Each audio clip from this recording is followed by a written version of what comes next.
നമസ്കാരം. വിദ്യാർത്ഥി വിസയിൽ കടുത്ത നടപടിയുമായാണ് ഡൊണാൾഡ് ട്രംപ് ഭരണകൂടം മുന്നോട്ടു പോകുന്നത്. അന്താരാഷ്ട്ര വിദ്യാർത്ഥി വിസകൾക്കായി ഇനി പുതിയ അഭിമുഖങ്ങൾ നടത്തേണ്ട എന്നാണ് ലോകം എമ്പാടുമുള്ള അമേരിക്കൻ എംബസികൾക്ക് ട്രംപ് ഭരണകൂടം നിർദ്ദേശം നൽകിയിരിക്കുന്നതും. എല്ലാ വിദേശ വിദ്യാർത്ഥികളുടെ സോഷ്യൽ മീഡിയ ഉപയോഗം നിരീക്ഷിക്കുന്ന പ്രവർത്തനമായ സോഷ്യൽ മീഡിയ വെറ്റിംഗ് വിപുലീകരിക്കുന്നതിൻ്റെ ഭാഗമായാണ് ഈ നടപടി എന്നാണ് റിപ്പോർട്ട് സൂചിപ്പിക്കുന്നത്. ഈ നടപടി വിസ പ്രോസസ്സിംഗിൽ നീണ്ട കാലതാമസത്തിന് കാരണമായേക്കാം.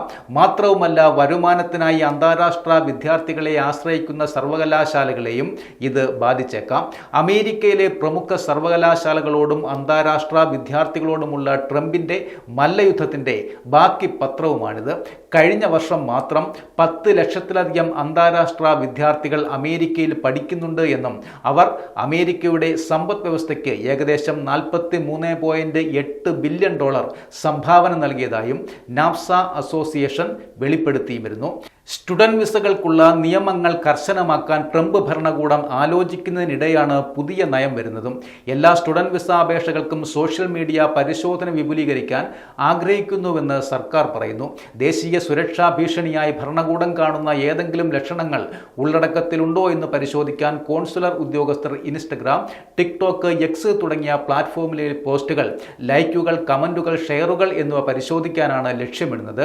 തനിക്കും തന്റെ സർക്കാരിനുമെതിരെ ഉയരുന്ന സ്വരങ്ങളെ നിശബ്ദമാക്കുക എന്ന ട്രംപിന്റെ ഒറ്റ ലക്ഷ്യം മാത്രമാണ് ഇതിന് പിന്നിലെന്ന് നമുക്ക് കാണാം. കൂടാതെ മാർച്ച് മുതൽ പാലസ്തീൻ അനുകൂല പ്രതിഷേധങ്ങളിൽ പങ്കെടുത്ത വിദ്യാർത്ഥികളുടെ സോഷ്യൽ മീഡിയ കോൺസുലാർ ഉദ്യോഗസ്ഥർ പരിശോധിച്ചു വരികയുമാണ്. ആയിരക്കണക്കിന് വിദ്യാർത്ഥി വിസകൾ ഇതിനകം റദ്ദാക്കിയതായി സ്റ്റേറ്റ് സെക്രട്ടറി മാർക്കോ റൂബിയോ കഴിഞ്ഞ ആഴ്ച പറയുകയും ചെയ്തിരുന്നു.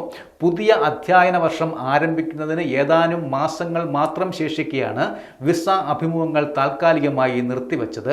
ഇത് പല വിദ്യാർത്ഥികൾക്കും അമേരിക്കയിൽ കൃത്യസമയത്ത് എത്താൻ കഴിയാത്തതിൻ്റെ ആശങ്ക ഉയർത്തുകയും ചെയ്യുന്നു. അമേരിക്കയിൽ സ്റ്റുഡൻസ് വിസയിലെത്തുന്ന വിദേശ വിദ്യാർത്ഥികൾ പാലിക്കേണ്ട ചടങ്ങുകൾ സംബന്ധിച്ച കർശന നിർദ്ദേശങ്ങളാണ് വിദേശകാര്യ വകുപ്പ് പുറത്തിറക്കിയിട്ടുള്ളത്. ഏതെങ്കിലും കാരണത്താൽ സ്റ്റുഡന്റ് സ്റ്റാറ്റസ് റദ്ദായാൽ ഉടനെ വിസ തന്നെ റദ്ദാക്കുന്നതാണ്. ഇതാണ് ഇതിലെ പ്രധാനപ്പെട്ട നിബന്ധന.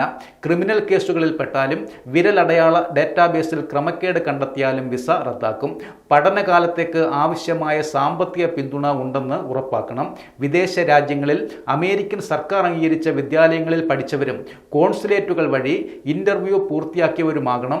അക്കാദമിക കാര്യങ്ങളിൽ മാത്രം ശ്രദ്ധ പതിപ്പിക്കണമെന്നും ഓഫ് ക്യാമ്പസ് ജോലികളിലെ നിയന്ത്രണം പാലിക്കണമെന്നും പുതിയ നിർദ്ദേശത്തിൽ പറയുന്നുമുണ്ട്. ചട്ടങ്ങൾ പാലിക്കാതിരിക്കുകയോ കോഴ്സ് പൂർത്തിയാക്കുകയോ മറ്റിനം വിസകളിലേക്ക് മാറുകയോ ചെയ്യുന്ന വിദ്യാർത്ഥികളുടെ വിവരങ്ങൾ ഈ സംവിധാനത്തിൽ നിന്ന് സ്വാഭാവികമായി അപ്രത്യക്ഷമാകും. ചട്ടലംഘനത്തിന്റെ പേരിൽ വിസ റദ്ദാക്കപ്പെട്ടവരുടെ എണ്ണം യഥാർത്ഥത്തിൽ കൂടുതൽ വരുമെന്നാണ് സൂചനകൾ. 2023 അമേരിക്ക ഏറ്റവും കൂടുതൽ സ്റ്റുഡന്റ് വിസ നൽകിയത് ഇന്ത്യൻ വിദ്യാർത്ഥികൾക്കും ആയിരുന്നു.